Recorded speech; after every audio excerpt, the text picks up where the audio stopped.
Lagi-lagi pemirsa Kawanua PDI Perjuangan masih raih suara signifikan hampir setengah yaitu di 45,21% pemirsa. Sementara peraih suara terbanyak ada di caleg milenial Eldo Wongkar. Terakhir, Tora Mulia perhitungan suara di Dapil Sulut 6 Tomohon Minahasa. Dapil Sulawesi Utara 6 Tomohon Minahasa.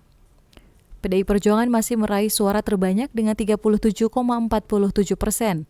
Disusul Partai Golkar 17,82%,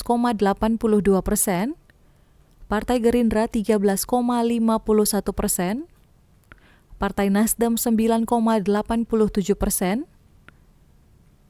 dan Partai Demokrat 8,64%. Peraih suara terbanyak di Partai PDI Perjuangan, Robi Dondo Kambe dengan 6.120 suara, disusul Dr. Anda Foni Jain Paat dengan 4.431 suara, Resa Reynard Andreas Waworuntu 3.611 suara.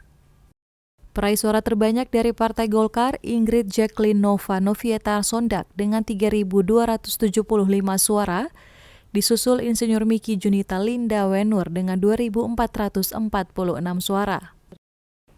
Caleg Partai Gerindra peraih suara terbanyak Gracia Yobelinda Oroh dengan 2.272 suara, disusul Sandy Gladys Adolfina Rumayar dengan 2.016 suara. Peraih suara terbanyak dari Partai Nasdem Brian Rainer Leonard Waworuntu dengan 2.874 suara.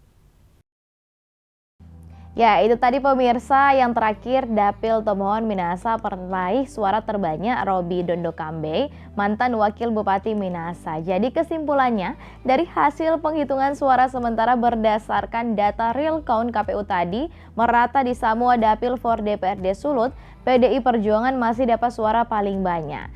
Jangan dulu kemana-mana pemirsa Kawanua, abis ini Torang masih banyak sekali informasi menarik lainnya. Tetap dengan Torang di Kawanua Pagi.